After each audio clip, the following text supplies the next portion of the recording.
Okay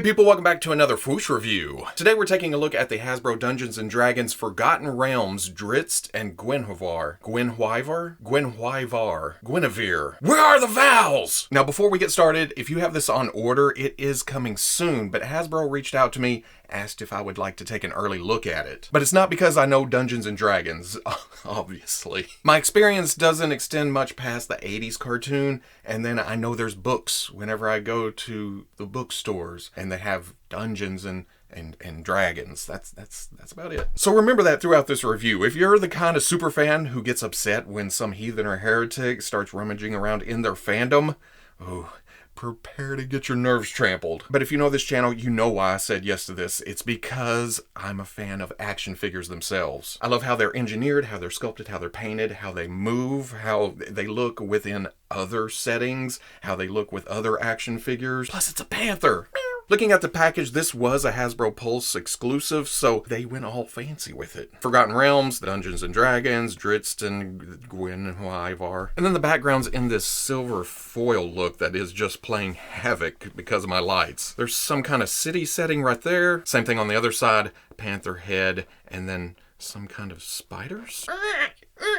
There's a glossy black design of some kind that extends around to the back where you can see, can you see? There's a nice subtle print. Again, it's just the difference between matte black and shiny black, but there's the characters in a setting and it comes over to what I think is a dragon. There's a leg. Oh, well, yeah, there we go.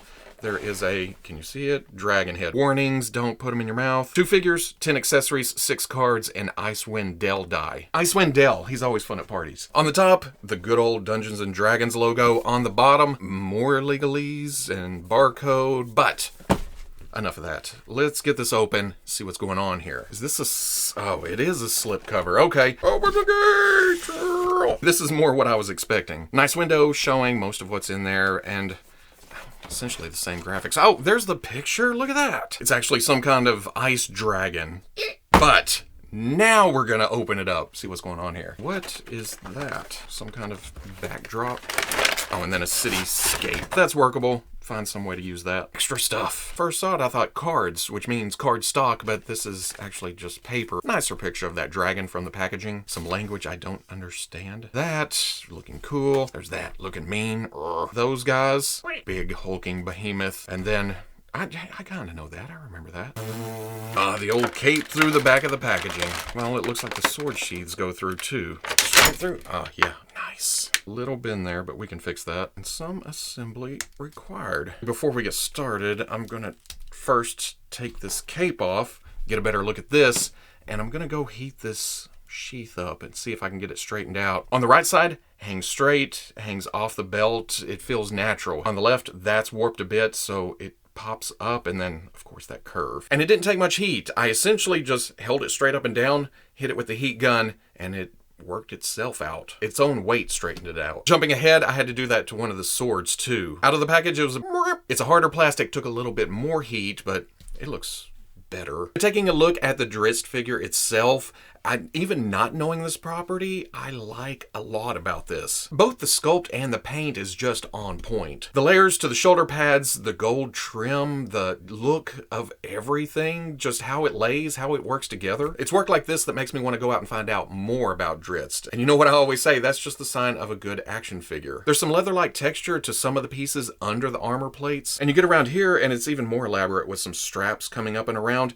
Those aren't painted, which is one of my pet peeves. You can see like little clasps or rivets, and they're just lost in the sea of brown. It's the same with these ties running across the back of the belt. But on the front, they did paint silver on the buckles and the rings and the straps. The armor hanging down over the legs, again, working that blue and gold. And I like how the gold is a bit tarnished. It's not just bright, blow, right in your face. It works with the overall design scheme. A fabric type texture to the pants coming down to the knee pads, and then the shin armor. It all ties together. Spikes sticking out the front, and they are dulled down. Itty bitty buckles right there that don't get a touch of silver. For the foot, have that same seam line type work, and then that blackish brown color from the abs, and the back, and several different pieces. I just realized these are some leather-like material, so he can actually sit down with these plates. That's always a plus. And then up at the head, even though I don't follow a lot of Dungeons and Dragons, I've seen quite a few comments of the skin tone. Looking on Google, sometimes it's like a pitch black, sometimes it's a brighter color, sometimes it's lavender. For someone like me who doesn't know the property, all I can tell from this is it's some kind of fantasy skin tone. But overall, it's a nice sculpt. There's some shade work. Eyes are punched in great. They have this purple lavender color that's a nice contrast to the skin tone. And I even like the white teeth. It stands out against that skin tone, but also matches the color of the hair. There's a wash of that same purplish grayish color, which is good because when it comes to bright white hair,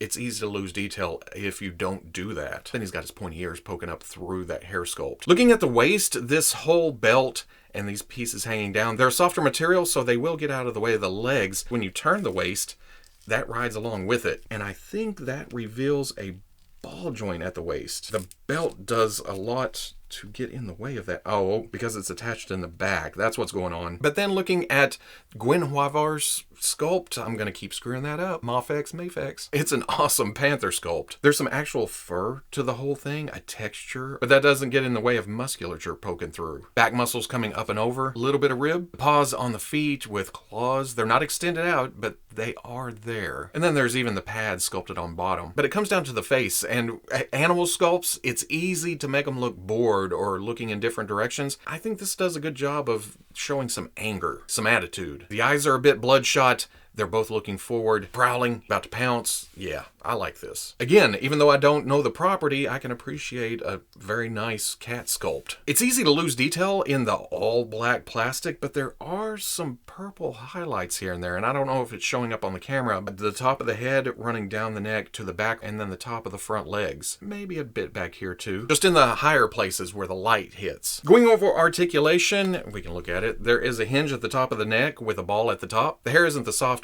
gets in the way a little. Can look up, all the way down. Little tilt and then swivel. But then there's a ball joint at the bottom of the neck behind the collar, and with that, you get a bit more tilt. Butterfly joint at the shoulder goes back, goes forward. Not too bad at all. Shoulder pad is glued lower down. Using the hinge at the shoulder, that shoulder pad rides up and over. Rotates all the way around. Swivel at the bicep. Double elbow. Oh, yeah. Nice range, even with armor. Weapon holding hand hinges up and down. They started off right. And then swivel. Hinge at the mid-torso. Cranks forward. Arcs back. Ball joint at the waist, but it is hindered. Some tilt, some forward, some back. Mostly that's going to rotate. The hip drops down and comes forward. Goes back. Out. Let's see what's going on. Better than some Spider-Mans. Underneath that armor, swivel at the thigh. Double knee, and I can already see that cutout. You know what that means. It's coming up. Ah! Kicking that Drizzt derriere. Hinge at the ankle. Is this a song? Well, yeah, a little flex to it. That goes back, goes forward, and then forward-facing pin for rocker. For Guenhwyvar, there is a hinge in the jaw. Opens up wide. You're going to be taking bites out of everything. Slightly loose, but it doesn't just fall open. Ball joint right behind the head, goes down, goes up, goes side, all the way around. And then it's the same for the base of the neck going into the body. Altogether,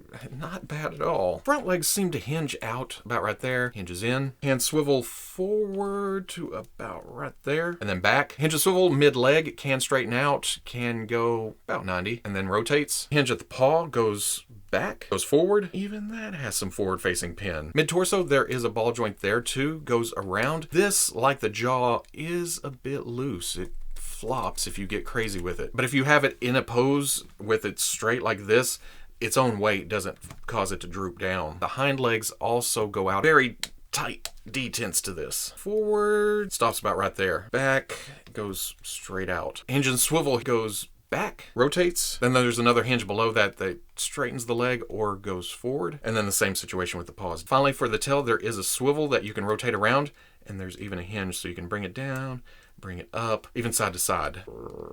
For accessories, there is a cape, have some nice wrinkles, some flow to it, some white fur lining around the top, and a downed hood. And for that, like I've already done several times, it comes right off. The cape goes on and it rests on the shoulders. I think for the most part, it's the hair that locks it in place. It's not the hardest material, but it's also not the softest. So in that aspect, it does get in the way of posing, but just standing or in neutral stance, I really like how it just integrates itself into the overall design. Plus, it gives it a splash of a different different color. Green against the blue and the gold? Yeah, okay. Drizzt also comes with 2 different swords. The blades are a different shape. They're even a different length and color. But it's the hilts that are the big difference. He came with those grip hands in the package. They flex out. You can shove the sword in, and that works great. Even better, angles down. I like it when you can do that with a sword. I like it even more when you can do it with 2 swords. Those hang really naturally. They don't stick out from the silhouette of the figure itself. It just works all the way around. There's also these 2 sword effects that are energy, they're ice. Oh, and they're thick and heavier than I thought they would be. Putting them on the sword, it's just slipping them over the blade. But because of that weight, it does tend to droop the arm, especially when you're shaking it like this. If you're just in a pose, in standing, yeah, it's going to stay there. If you like to play, just a fantastic look because of the posability and the details. But if you're not using the swords, they're in the sheaths, they're somewhere else. You can pop the sword gripping hands and pop in a right fist and a left open clawed type hand. Thou shalt feel my steel. For head options, if you're like me and don't care for the super angry look or this flowing hair, like again, this pops off and there's an alternate head you can pop right on. It's more of a neutral look with him just pondering and then the hair straight down. I really like this hair sculpt. But something cool that we don't see in other lines, you can pull the hair sculpt off the top of the head. So if you want the neutral head, but the windswept hair, you can pull the hair off here. You have to be careful of the ears, get them through where they're supposed to go. Options, always good. The unwindswept hair, the holes for the ears are sealed off. So putting the head on there, you have to kind of flex it around, open it up, get the ears poked through first, and then push the hair down. You're not going to break the ears or anything. They have a bit of flex, but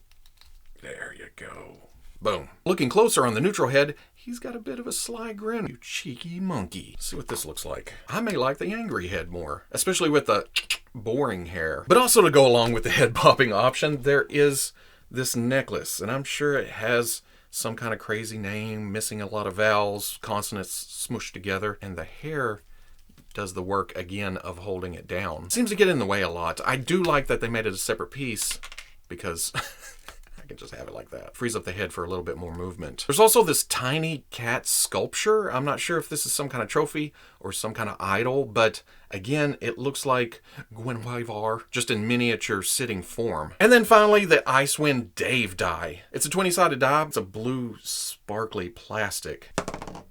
4.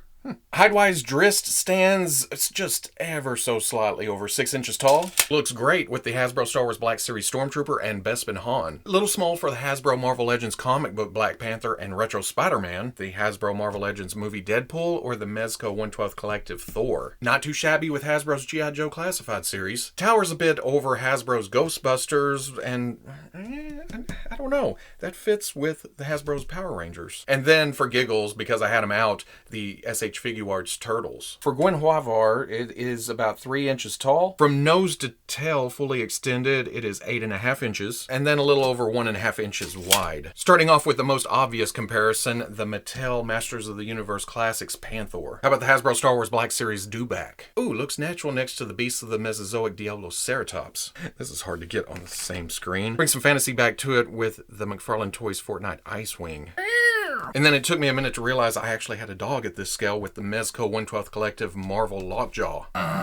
So at the end of the day, just a fun set, even though I don't know what's going on here. From a pure action figure aesthetic point of view, it just hits on all cylinders. It seems like they just took what works from other Hasbro action figure lines and mashed it into their own creation. Don't get me wrong, it's very Hasbro-centric. You can look at it and go, oh, okay, that's Marvel Legends neck, that is Star Wars bottom of the neck. There's some G.I. Joe drop-down legs and ab crunch and ball waist, which the ball waist may be a little bit hindered, but that's really the only negative I can come up with. The sculpt, the paint, the colors, how everything is integrated together, it's just fun. Again, apologies to the Dungeons and Dragons crowd because I don't know names, and I'm sure the swords have names. I did do some research, but it seems like every YouTube video I ran across had a different pronunciation for especially the cat's name. And also extra special thanks to Hasbro for shipping out an early review sample. This makes me interested. I may have to go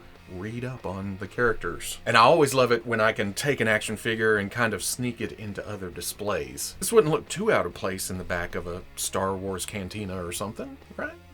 If you enjoyed the review, comment, like, subscribe. Much love to the plus. If you're interested in seeing videos early or just in a position to help out the channel, patreon.com. But wherever you may be watching this, I'll always catch you on the Fwoosh. Gonna keep that pose, but slip these on, see what happens to the balance. Actually, having these on, and then the cape behind it, it does a good job of offsetting each other. Ooh.